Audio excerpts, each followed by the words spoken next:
marking Ages camera.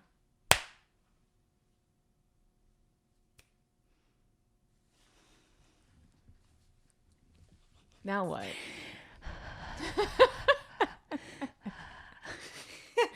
Thanks for tuning in, everyone. This is our first ever podcast episode. I'm Sarah. I'm Adrianna. If you guys do not know us, are you gay? Like, we're pretty big in the lesbian community, I think. You know what? Honestly, I think other than brand new baby dykes that have that nice brand new smell, if you're a lesbian, you should probably have at least heard of us. I don't know. Some baby dykes were like, I watched you when I was 7 and now I'm 45. Well, if you are a lesbian and you have come out, you probably watched us on the Gay Women channel when you were coming out. Or you watched us without even knowing that you watched us. You're like, I remember that video. I remember you two. Were you playing a lesbian playing a monkey in IKEA? That was me. But yeah, we're Sarah and Adrianna. We have a YouTube channel called the Gay Women channel. We've had it for 10 years. Now we've decided to start a podcast because we really like talking. We're like, these need to be longer. And people wanted longer. I don't know why, but they did. Yeah. We have a series called Pillow Talk where we talk. But you know what? It's kind of like advice that's not advice. It's like bad advice. Guess what? Guess what this is now? We were like, now let's try to give real advice. But maybe it'll still be bad advice. Don't do what we say. Or I don't know. We've been lesbians for so long. Like really a lifetime of a wealth of knowledge. We have friends who are lesbians. Yep. We've met lots of lesbians. We've met a lot of you guys. We've heard a lot of the drama, all the tea. I'm going to try and throw in some fun words.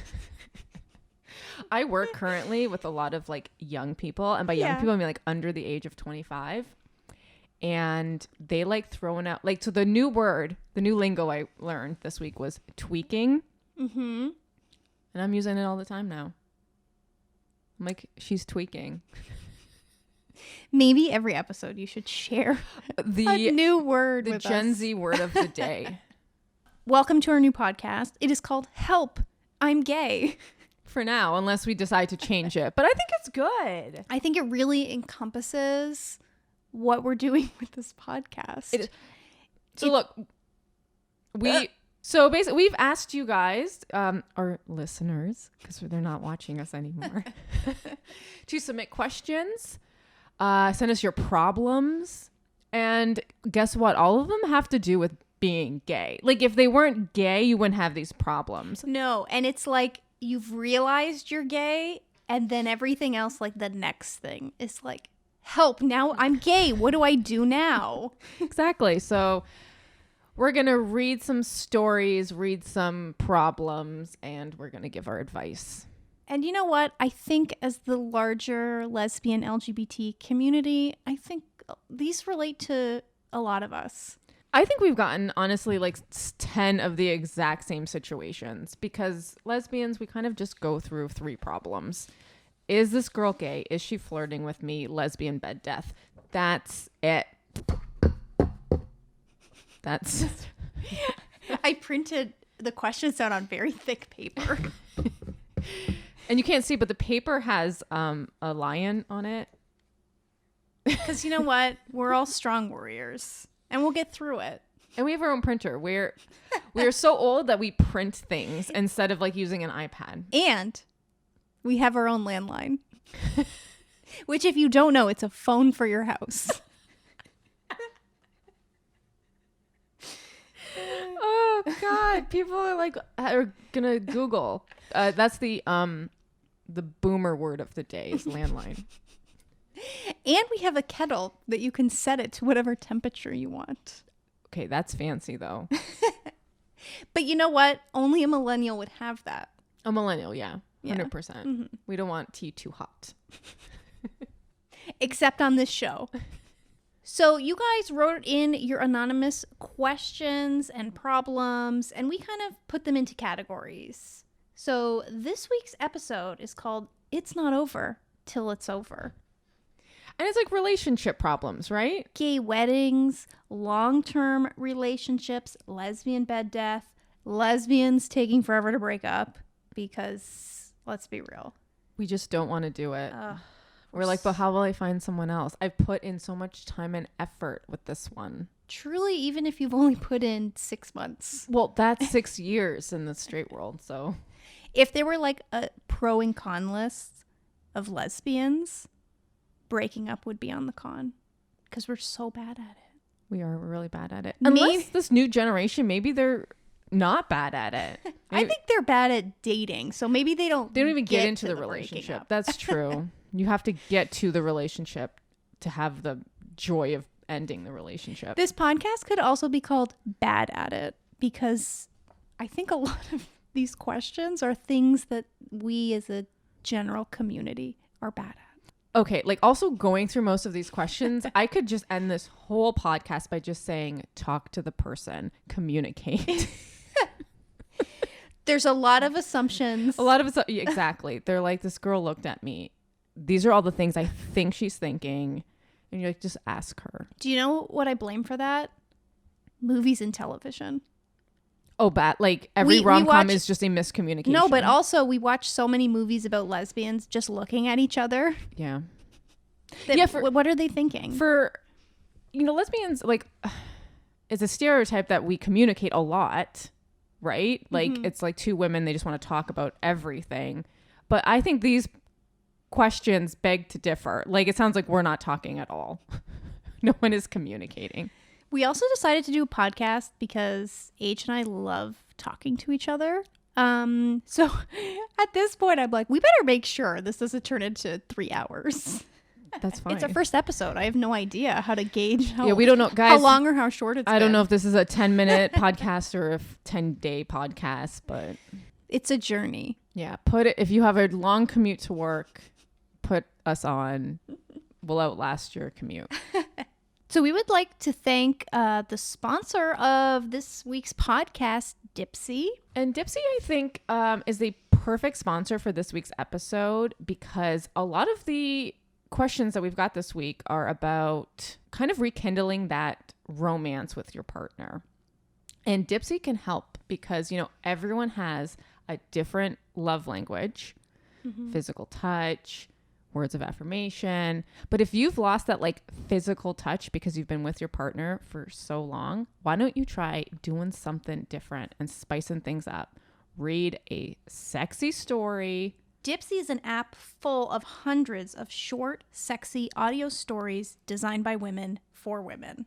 They bring scenarios to life with immersive soundscapes and realistic characters. Discover stories about second chance romances, adventurous vacation flings, and hot and heavy hookups. And guess what? They got some gay stories too.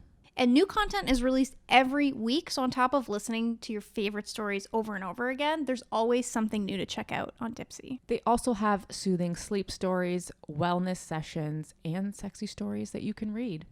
Also, it's radically inclusive because Dipsy has stories for queer people, LGBT people, and 56% of their voice actors are voiced by people of color. And for listeners of the show, Dipsy is offering an extended 30-day free trial if you go to dipsystories.com/unsolicited. So that's 30 days of full access for free when you go to dipseastories.com/unsolicited. And if you're watching on YouTube, there's a link in our description. You can give it a click. All right. You guys ready to hear some gay problems? Question 1. Okay, we're going to name people too. We're going to give them a gay name. Let's start with Kristen. Got it. Okay? Kristen. The gayest name. The gayest name you can have. Kristen and Kristen. I've been with my wife for almost 16 years, married for almost 15 years. So you can see, even then, we were pretty serious. And then she put a cat emoji. Pretty gay. And we've been through a lot. We have no kids and 1 dog, which is perfect. Sometimes I think back to the beginning of our relationship and wish for more romance or exciting things to work into our everyday life, which can be very stressful at times. We tend to get lost in the stress, and that sucks. Do you have any advice? We're not very adventurous, but we love to try new things. Okay, Kristen, do we have some advice for you? Also, I'm like Kristen. I also like trying new things, but I also like doing nothing new because I'm not adventurous. I'm like, I want just a spin on something I've already done, but different. Also, you don't have to be doing new things constantly. You'll run out of things to do. Well, but also if you're not adventurous or spontaneous, it might get like exhausting. True. If you just do maybe one new thing, like work it into your regular routine. Like what? What would be an example of that? Like if your regular routine is like you go to work and then you come home and you have dinner and you watch a show on Netflix or Amazon. Go and see a movie. Go and see a movie. Go out into the world and see a date night. It's Date honestly night. though, if you've been with someone for a long time, you stop going on dates. Mm-hmm. And it's very important. And especially, you know, it's also hard if you have kids. Date night is very important, but it's difficult because you're so busy with your family. Mm-hmm. You got to get a babysitter. Mm-hmm. It's like a whole thing. But if you have one dog, Kristen, you're busy, but you're not that busy. Like, go on dates with your wife. It's so important. It like helps rekindle the romance. And also, I wrote down a book that can also help you that I read, Atomic Habits by James Clear.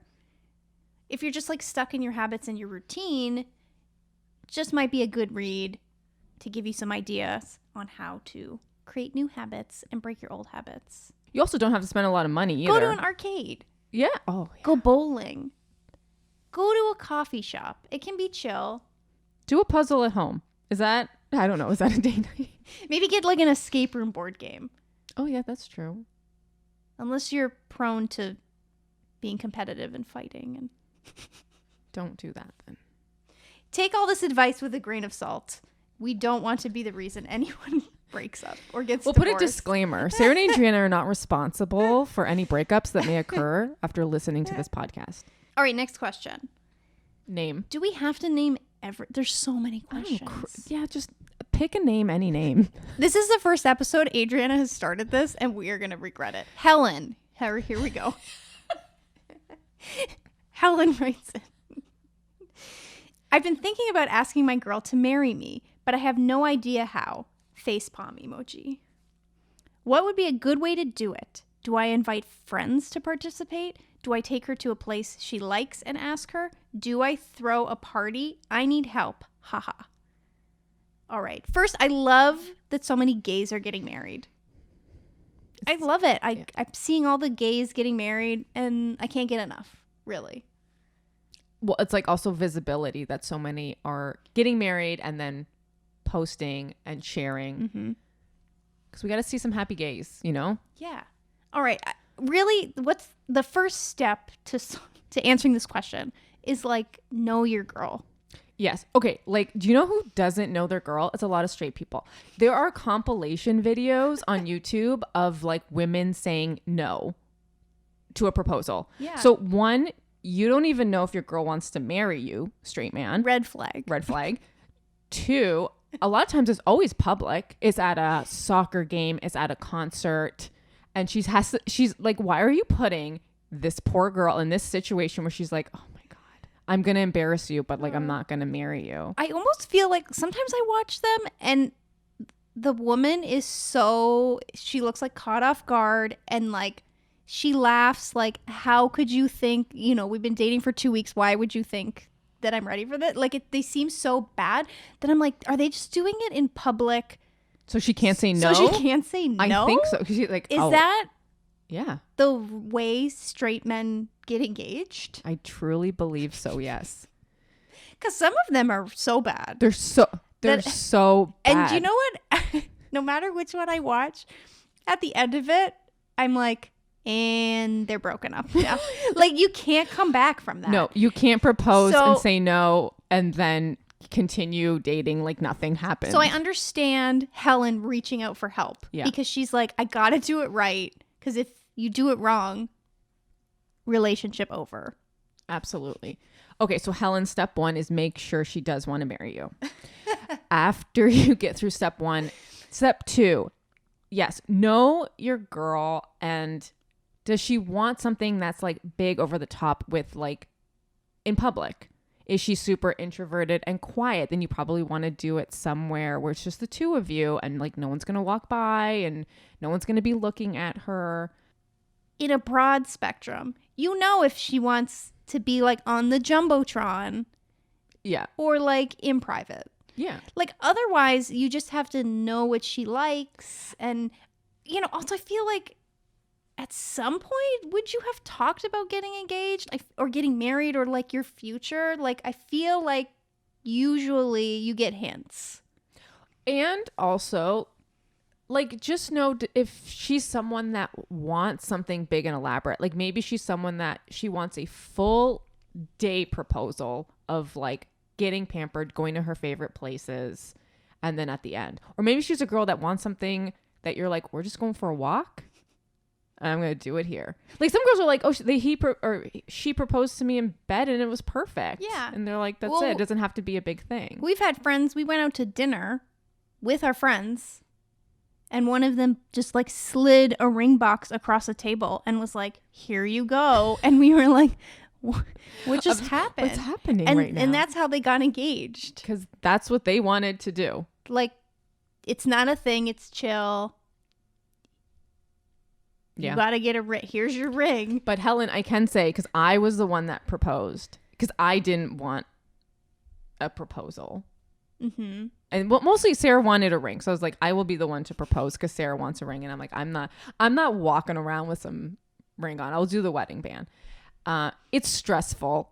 It's even like trying to come up with something is so I thought for months and months and months, even though I also thought about it for like 17 years. And then when it came down to crunch time, I'm like, I gotta think of something. I gotta think of it quick. So I feel your pain. Being the one that proposes is difficult. Because it could either be a dream or a nightmare. Exactly. Maybe age. Just real quick, give her like 5 places you can propose. Ideas. Anything. On a hot air balloon because it's private, but it's fun. Ooh. And it's different. If she's afraid of heights, do not do that. You can take her on a little weekend vacation, even something simple, like you go to a little fun Airbnb or a little like cottage or something and propose there. An art gallery, put the ring behind the Mona Lisa, take her to France. Let her get arrested. Oh, and then propose in custody. Jail. In jail. Dinner, everyone, that is like a traditional no-brainer. Hide the ring. Put the ring in champagne. So she has to fish it out. I don't like, get what why is straight that? people do that. Like, they're like, here's your dessert. Go fishing for it. Tomorrow we're taking your ring to get cleaned. Or, again, if you guys are just like both very introverted, I say this a lot because I feel like a lot of lesbians are introverted. You can do it at home. Put the ring around your cat. How's she gonna say no? She's not gonna say no to the cat. How could she? You're like, yeah, but then I'd be like, yes. And you'd be like, yay, we're getting married. And I'd be like, I'm marrying Sadie. What do you mean we're getting married? Also, hey, like gay people, you don't need to also get a ring. Oh, no, you can do anything. You could get anything and then incorporate how you're proposing with, I don't know, a watch. A condo. Or a new car. All right, we're on the final question. Judy. My fiance and I want to have a romantic wedding. All of our family has been very supportive of our relationship, but my parents are, for lack of a better description, awkwardly quiet and not super open with their feelings. This makes me, and by extension my fiance, not comfortable with PDA around them. Although I know they would be fine if we kissed in front of them, I just find the whole idea of having a wedding with them stressful, especially since my fiance feels even more insecure since she's still convinced they don't like her, even though I've tried to reassure her that they always are asking about her and love anyone that makes me happy, but they're quiet. Her mom, on the other hand, is super open and neither of us feel awkward around her. We've both been stressed at the idea of planning a wedding with people we aren't comfortable with, but my suggestion is to just get married with no audience while my fiance would still like to invite her mom without inviting my parents. I just don't think it's fair to my parents, and we'd essentially have to lie that her mom was there. Luckily, her mom, I think, doesn't care if we did have a wedding that I wouldn't want to invite extended family. She has a tradition, doesn't speak English, and my parents don't speak Spanish, so the likelihood of the secret coming out is slim to none, but it still feels hard to me. I know my mom would absolutely love to see me get married, happy tears and all, and she'd be upset, even if all we did was elope with no one there to witness it. But the most comfortable thing would be to just have a few of our closest friends and possibly my fiance's mom and just get married in clothes we feel comfortable in, something my parents probably wouldn't understand. My mom was already getting upset when I mentioned the image in her head of the whole family going to the wedding, but that's definitely not going to happen. Long story short, how do you decide when to just have the wedding that makes you comfortable versus the wedding that doesn't hurt people's feelings? P.S. We'd rather spend money towards a house than a wedding, so that always complicates things. Honestly, just want to do something in a pretty outdoor location that is DIY than a fancy wedding planning. Woo! Okay, when we that's a told lot to people, unpack. like, give us the details, you guys did not spare any detail. There's a lot to unpack in that one. I know. Okay, first, listen. Weddings are expensive. Stupidly expensive. Why get married on a private island when you could buy the island for the same price? You're 100% correct, Sarah. Why get married at a restaurant when you can buy the restaurant for cheaper? Own the restaurant, then charge people to have weddings there. When we were looking at wedding venues, I couldn't believe some of the things they were charging. Like, they'd be like, okay, it's $100 a head. And we're like, okay, that's fine. We can do that. Mm-hmm. Then they send the contract over and they're like, JK, if you add all of these extra costs, like, did you want to dance? That's $1,000 extra. Did you want lighting? That's $5,000 extra. Do you remember that ugly chandelier hanging over the dining room? $1,000. $1,000. And then it turns into, how did we get to $556 a head? When you told us it was $100. Oh my God. And then it's like, you have to have do you want tables to eat at? Well, if you want us to move those tables so you can dance, that's a fee. That's not a joke. One place said, if you want us to move the tables to dance, it's $1,000. I'm like, I'll move them myself at my wedding. I don't care. A bunch of lesbians are going to be at this wedding. We'll move the tables. Oh God. $1,000. Also, one place that you have to pay a venue fee to book also has a photography location fee in addition. Like, do you want to take pictures at your wedding? Not only do you have to pay the photographer, you have to pay us so you can take pictures. I'm like, if people are coming with cell phones, do they need to pay the fee as well? And not just pay us to take the photos, pay us to rent the space and have access to the space. And then also, I don't understand. Also the best is some of the restaurants that are like, you have to pay a venue fee. I'm like, you are a venue. You are a restaurant. I'm paying to... Serving food is extra. That's your venue. Yeah. Serving food is extra. So we're a little bit cranky about it. We've picked a place. Everything's fine and we love it. But that journey... what's this person's name? Judy. Honestly, like, I think weddings are silly. Like, how expensive they are. And I also agree with you. You're like, it's one day. I understand it could be like the biggest day of your life. And we asked people for advice because we were like, what are things you wish you did different? You know, we're like looking back, like, what would you have changed? Give us some pros and cons. And I think the best thing they said is they're like, do what you want, because you're so consumed with like, oh, what can I do for my guests? I want to make sure I have like the late night and I want to do all these things. And they're like, and then everyone leaves by 9 and you're mad about it because you're like, I booked this place till 2 a.m. I spent extra money so everyone could have fun. And then everyone left. Because that's like the worst case scenario, right? You plan your wedding and you book your things based on what you think will make other people happy.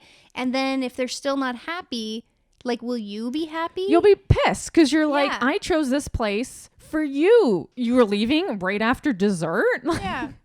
Just do what you want to do and don't worry about anyone else. Like, look, you're not going to make everyone happy for sure. It's impossible because weddings, like, everyone has their idea of what a wedding is. Yeah. It's so ingrained in us. Especially parents. Especially the straights. Oh my goodness. Let it go, straight people. And you're like, I'm gonna decide what I want to do for my wedding. I really think like you and your partner should just talk about what you want, what would make you happy. And then the only fair way to do it is just to keep it 50-50. 50-50, like who you're inviting? Who you're just inviting, and you know. I also feel like when it comes down to family, if you want to invite your parents, you should invite your parents. It's something that you're going to regret. I also don't think you should start a marriage by trying to like lie and hide things to people. Yeah. That's going to hurt them more. You should sit down and talk to your partner about it. Like that's a big thing. Only people that need to agree on things for your wedding is you and your partner and no one else. Don't listen to anyone else and what they want because they don't matter. Especially if you're paying for your own wedding, no one has an opinion about anything. Maybe if your parents are forking up, a bunch of money, still, it shouldn't come with a price. It usually does, though. They're like, we'll give you $20,000. But then you're like, do I want this money?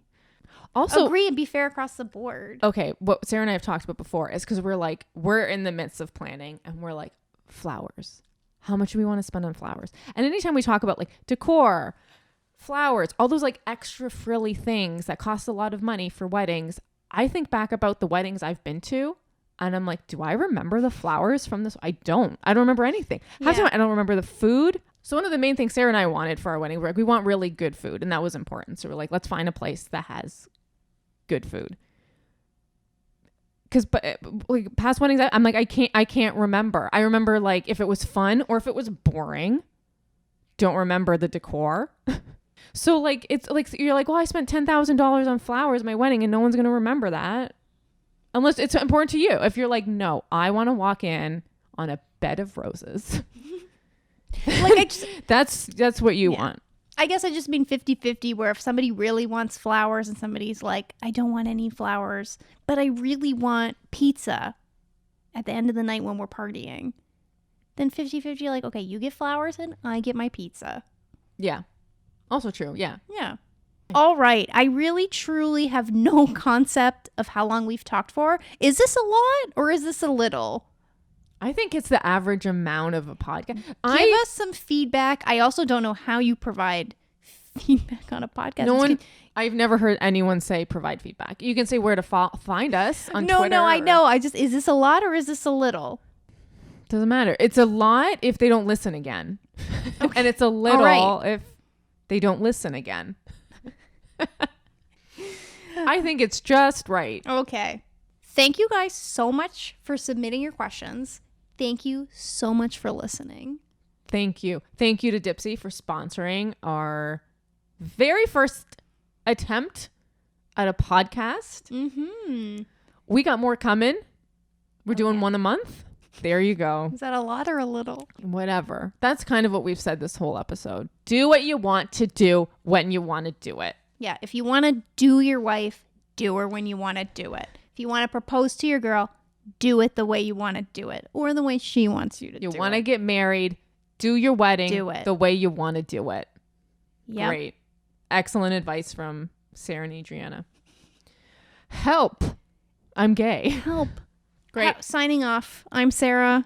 I'm Adrianna. We don't have a sign off yet for this podcast. Maybe we'll come up with one. Thank you for listening. Tune in again and follow us if you watch YouTube. I don't know how old you are, but we do videos. Find some of our videos. They're funny. The Gay Women channel on YouTube.